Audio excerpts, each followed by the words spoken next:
How much stocks do you need to buy to make $1,000 a month? When you think of the stocks market, the first things that comes into mind is this complicated world of the stocks market with so many confusing charts. It's easy to get lost.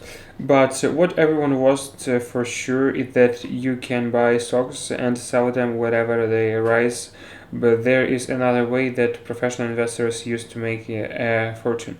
2018, Warren Buffett received $3.8 billion in cash from his five major investments.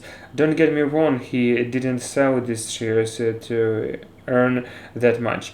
But instead of those five companies earned a ton of the money during the year, since Warren Buffett is the investors in these companies, they had to share their profits with Buffett. That's called dividends.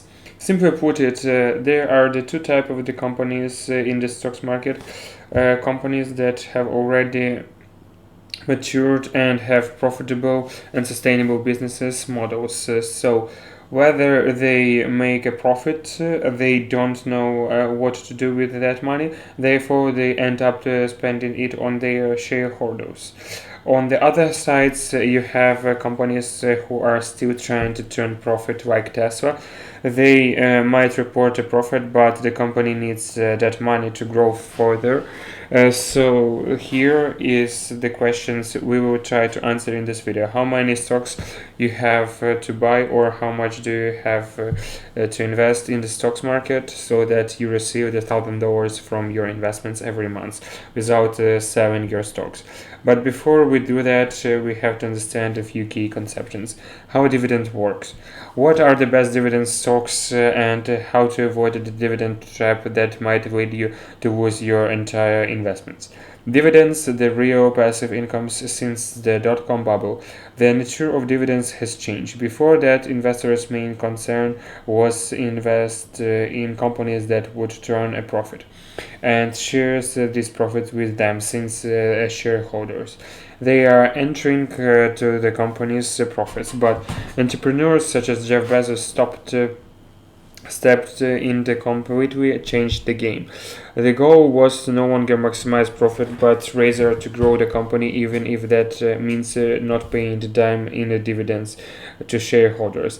The company that only burns cash and isn't profitable looks like a bad business, but the strategy is to keep operating at worst until you dominate the entire industry and then generate profit, since you will be the only player in the market. And that's what happened, what Amazon did for the last 25 years. Despite this, its $1.6 trillion valuations, it never paid a dime in dividends to its shareholders. The fact it avoided taxes for the 2 decades since it was reported a loss in 2018, it turned $11.5 billion in the net income, while its corporative Walmart generated $15.2 billion and paid $2.16 in the dividends per share. But at the end of the day, Walmart was valued one-third of Amazon. Amazon might seem like the more promising stocks in the future, but if you want the passive incomes, Walmart looks like the better options. And the stocks market is filled with such examples. There are just a handful of the tech companies that pay dividends. The rest, especially the big ones, would rather reinvest that they earn instead of the paying you. High dividends, the perfect scam to attract investors. While stocks that pay high dividends are extremely seductive, they aren't always the best choice. In fact, dividends sometimes are used to mislead investors and rip them off. The company might be on the verge of bankruptcy, or it might be barely surviving. Its stocks is falling year after year, so one way to make its stocks attractive to investors is by offering high dividends. Take Universal Corporation on UVV. If you take a look at the dividends rate, you will see a ratio of the 7.16%. That is unimaginable high. You probably won't find anything like that to the entire market. Even the world's largest company, Apple, pays around 2% in dividends. But I personally would not buy the stocks and wouldn't advise you to else to do that.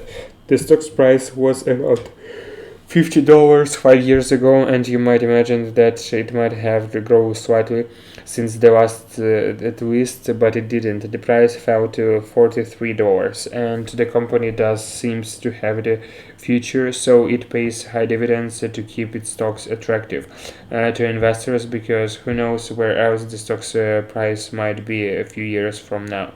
Compare that to Apple that pays only 2% in dividends, but the stock's price rose 337% in the same period. Cash flow is great, but wasn't your principal is bad.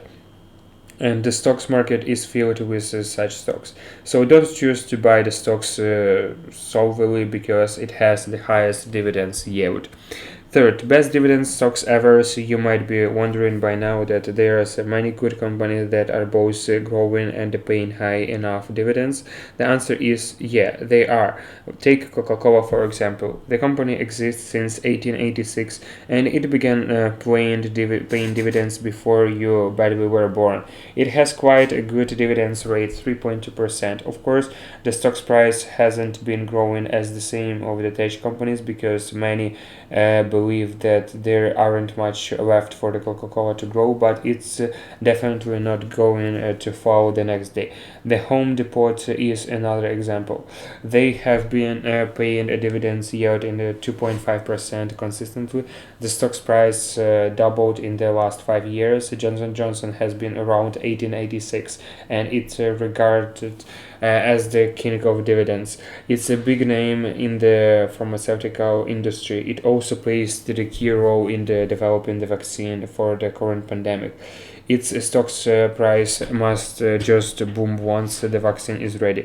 The companies that don't usually pay dividends are tech companies, since the idea behind it is that the company would be far better if it is reinvested the money back and grow faster. Companies such as Google, Facebook, or Tesla don't pay a dime in the dividends, which is why investors love Apple. It's a tech company that both excel in the hardware and software. It has the built-in ecosystems that provides it with the consistent cash flow. Its stock price rised as much as the other tech companies, but it also pays the dividends yield for around 2%. So let's try answer the questions. For how much do you need to invest to make the $1,000 a month? Well, since dividends yield are different from one stock to another, and we don't want to invest in the companies that don't seem to do great in the long run, we will take into the account companies that aren't only paying the great dividends but also would grow over time, such as Apple, Coca-Cola, Johnson & Johnson, and the Home Depot, and so on. It's difficult to find the exact dividends yield since the stock's price change every year, so does dividends yield. It also depends on the portfolio you build, but let's assume that you are going to get 2.5% annually. To receive the $1,000 of the passive incomes, you need to invest around $500,000. That will provide you with $12,000 a year, or slightly higher than $1,000 a month.